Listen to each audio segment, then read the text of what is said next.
is Raising the Bar, Hope and Renewal in South Africa. It tries to achieve three things. The first is it's an honest, from my point of view, honest critique of the country and the people that we've become. And I make an attempt at looking dispassionately at some of the things that we are difficult to examine because they force us to make certain very difficult personal and political moral judgments of ourselves, and therefore take the right decisions about what to do in the future.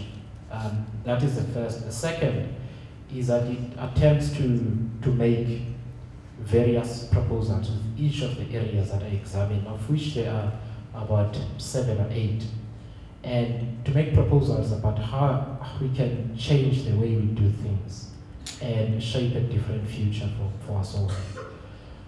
But thirdly, it is a look into the soul of the nation and trying to ascertain what it is that we can use as an anchor for building a common and credible future for all of us, an inclusive future.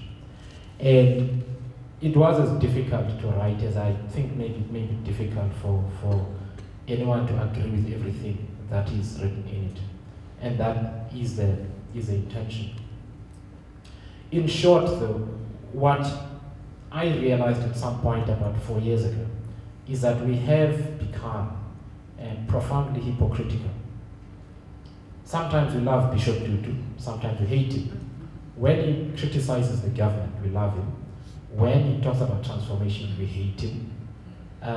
When he says the ANC did well during the struggle, we love him.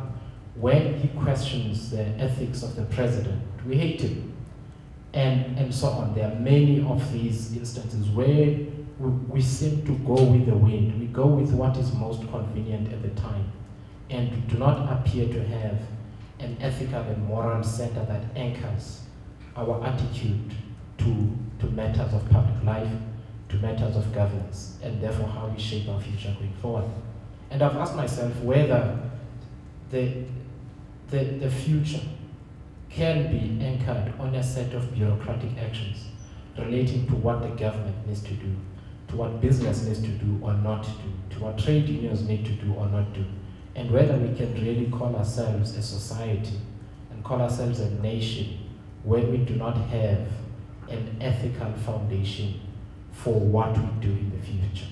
And that is what the book is about. So that is the core argument that I make. And each and every proposition that is made in the book is centered on what I believe should be our idea of justice in South Africa, taking into account the nature of our past, taking into account what we're doing in the present, and what the combination of our past and our achievements and mistakes in the present are telling us, and using those to shape a new future premised on a new morality, I think, and not just in public life, but challenging each one of us to have a different attitude towards how we see South Africa and South African society. I've dealt with race in the book. I've dealt with and what to do about it. I've dealt with government, that is a reform of the government machinery. I've dealt with the state as a whole, the judiciary, and so on. And I've also dealt with other issues that I believe affect us most profoundly.